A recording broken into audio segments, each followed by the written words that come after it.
I'm 54, and if you're younger than me, here's some really hard financial truths that are probably going to make you uncomfortable, but they just might save you. Your dream life is possible, but not with your current financial habits. If you need a payment plan to afford it, you can't afford it. You're not saving money when you buy something on sale. You still spent, you just spent less. If you don't control your money, someone else will. And guess what? They're not going to use it in your best interest. A credit card is not an emergency fund. If you don't take the time to understand money, you will spend your life working for someone who does. Financial stress is self-inflicted. You can't retire on vibes and optimism. You're going to have to work until you die if you don't start investing. Your bank account reflects your choices, not your excuses. You don't believe me? Take a look. Every dollar you spend is a vote for the life that you're building. What are you voting for? Security or poverty? You don't need a financial miracle. You need financial discipline. Stop praying for money and begin managing what you have. Your future is being sold off one impulse purchase at a time, and you will never escape the cycle of being broke until you admit that you are the problem. Hope that helps. You can't be the strongest, baddest, most confident and successful version of yourself if you're not self-obsessed. In a world where everyone focuses on keeping you humble, I'm here to teach you how to achieve it. Number 1, the mirror law. Because true self-obsession is centered around perfecting your self-perception. You need to be stepping outside of your comfort zone at least once a week. Immediate discomfort disrupts your old narrative, making way for new beliefs that align with the highest version of yourself. 2, the boundary law. You need to be obsessed about your personal space, time, energy, and investments. So you need to be able to confidently say no without any guilt or lengthy explanations. This just reinforces the belief that you do not have to overexert, prove, or put in effort in order to be worthy of respect and care. 3, the celebration law. Celebrating yourself is crucial, not optional. So I want you to actively document and amplify every single one of your achievements. Don't rob yourself of it in an attempt to be relatable to everyone else. 4, the upgrade law. Work on your self-worth by constantly giving yourself upgrades in your environment, your relationships, your personal standards, rituals, routines, career, everything. Because your external surroundings directly impact your internal sense of value. Not to forget also upgrading your internal monologue and the relationship you have with yourself. And finally, 5, the rewire law. Challenge and reshape your internal narratives to serve your higher self. Because true self-obsession requires breaking societal conditioning that has taught us that self-love equals selfishness. Do your meditative visualizations, intentional journaling, belief rewiring. This starts by first raising your awareness of any limiting beliefs you may be holding about yourself, writing it out and literally finding the evidence in your life to disprove it, and then replacing it with new empowering beliefs that directly oppose the negative belief you once held about yourself. And boom, you're basically a new, self-obsessed, confident, baddie girl. At any point you can change. At any point in time you can assume a new reality. You are never stuck. You are never stuck in any reality. You are never stuck in any situation that you want to change. You can assume a new reality at any point of time. There's so much information out there now on neuroscience, neuroplasticity. There's so much information. This isn't just woo-woo stuff. There's so much information out there on how your brain decides what is true or not. So at any point of time, you could tell it, this is true. This is my new reality. I don't care what circumstances are showing me. This is what I decide is true. Period. You can have any reality that you want by continuing to immerse yourself in that feeling, because your brain doesn't know. Your brain is just assuming whatever you believe is true. If you tell yourself over and over and over that you are wealthy, that you are disciplined, that you are healthy, that you are fit, that you're in shape, at any point of time, and you just assume it to be true. Like, I don't care what the mirror shows me. I don't care what my reality shows me. This is what I believe is true.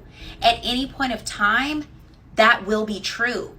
I told y'all videos ago that I wanted to be a TEDx speaker. So I started to assume the reality that I was preparing for a TEDx talk. It wasn't in my reality yet. I just knew that it was coming. I just knew that it was coming. I had almost deluded myself and said, I'm so excited for this. And it came. And I did my TEDx talk in March of this year. At any point of time, you can pretend to be in a new reality, and that's when that reality will happen. There's so much proof out here. There's so much evidence. There's so much research, like actual physical scientific research about this. You are never stuck. What you need to do is stop drinking caffeine because it makes you anxious. You need to regulate your nervous system. Any way possible, you need to regulate your nervous system, and you need to believe that you are in that new reality, period. Anxiety is worrying about the future, but you won't worry about the future if you're already in the future. You're already there. What if I told you that the difference between the life you're living now and the life you dream of isn't luck, money, or even talent, but habits? Yes, daily habits. Highly successful women don't do more, they do what matters most. Oprah Winfrey, Indra Nooyi, and Melinda Gates all share one thing in common. They prioritize what moves the needle forward. Start each day asking, what is the one thing I can do today that will bring me closer to my dream life? Stop trying to be busy. Start being productive.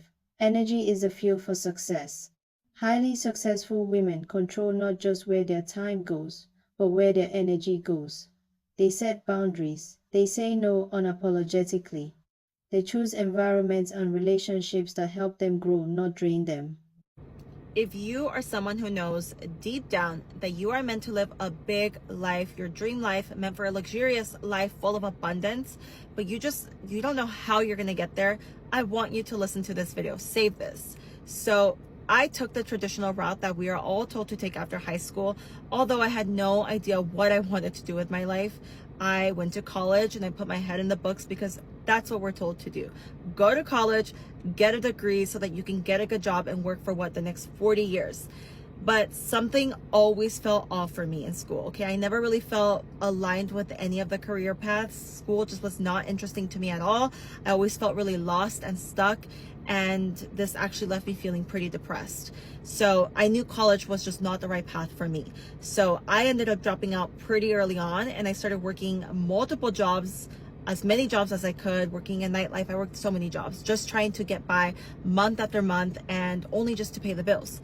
And this led me feeling more lost and more depressed because it felt like I was just slaving my life away, and it was a never-ending cycle. I could never create my dream life by working those jobs. I hated it so much.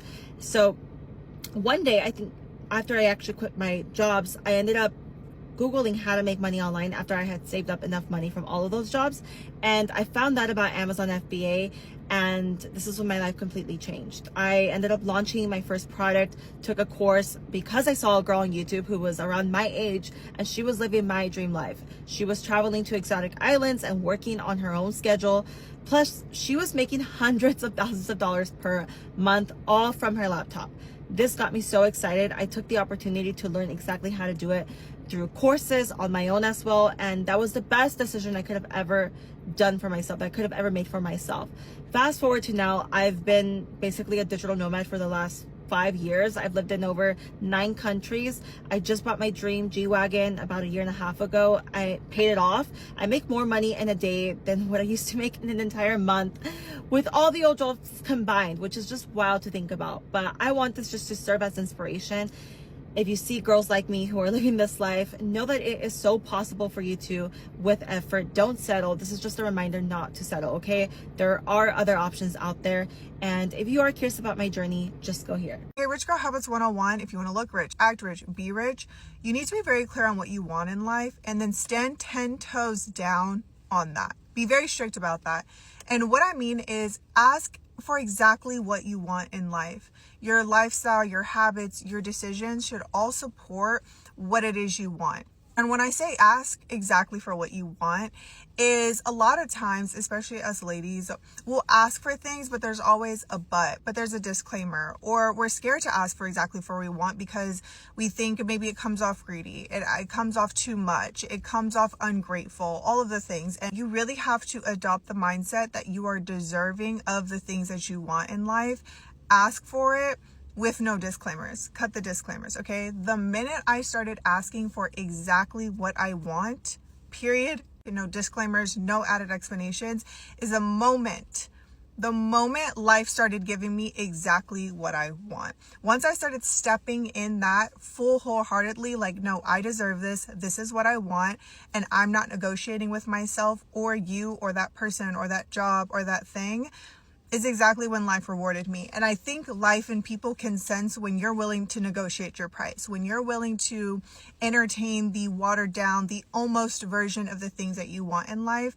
When people know that, they'll continue to serve you the half version, right? That watered down version. Know that you are very deserving of the life that you want. And with that, again, though, you do need to know what you want. Very clear on that, and be a dog on a bone to that. Know that this is your program, and anyone that wants to come into your program needs to adopt to the rules and guidelines of what you have going on. Because I'm a girl's girl, I'm going to give you tips that are going to get you into the right rooms, but you're also going to be respected once you're in the right room. None of this is going to be rude or loud. It's just going to be undeniable. So let's go. Number 1, moving forward, stop explaining yourself. You're going to say something once and that's it. Number 2, slow down your pace. There is no reason to rush. Rush often gets overlooked. Next, whenever you're walking into a room, I want you to go in with the mindset that you belong there. Chin level, shoulders back, eye contact solid. Next, if you want to stand out, start polishing that vocabulary. More statements, less questions, less filler words. And if you are asking questions, they better be the right ones. Next, you're going to make it your mission to start working on your confidence, which means you're going to give yourself small little promises that you're going to keep. Gradually, you increase the promises. This one is one of my favorites. You're no longer going to be the yes, yes, yes girl. You're going to be the I'll get it back to you girl. Now, when it comes to speaking with authority, you want to get straight to the point and then you need to stop. Rambling on and on and on to sound smart is actually going to do the opposite. Lastly, understand that your presence is a skill. Practice your posture, your pace, your tone, your one-liners, all of it. Trust me, if you start doing this early on, you will get very far in life. I am changing my life in 6 months and I'm going to document the process. And the reason I'm saying this is because I generally just do not give a shit anymore. And what I truly honestly mean by that comes in 2 different folds. 1, back in the day, I'd already done enough work on myself to not really care about what people who were behind my progress cared or thought about me. But there was always still an element of me perhaps caring or trying to hold up a particular perception of who I was as a person regarding those who were ahead of me. Just recently, I've looked through some of the financial accounts that I have, and we've surpassed $8 million. And I also know that if it wasn't for one single wrong decision that I had made 2.5 years ago, we'd be in a position where we're about 5 to 10 times more than that. So what that has taught me is that 1, it really doesn't fucking matter whether someone is ahead or behind you, because at any given moment, any individual can truly end up multiple years ahead of you. And at any one point, if someone makes the wrong decision, you can end up sending yourselves back 100 steps. 2, I really don't give a shit in the sense that if it's a wrong move that I'm making as I move forward, I don't care. If it's the right move, great.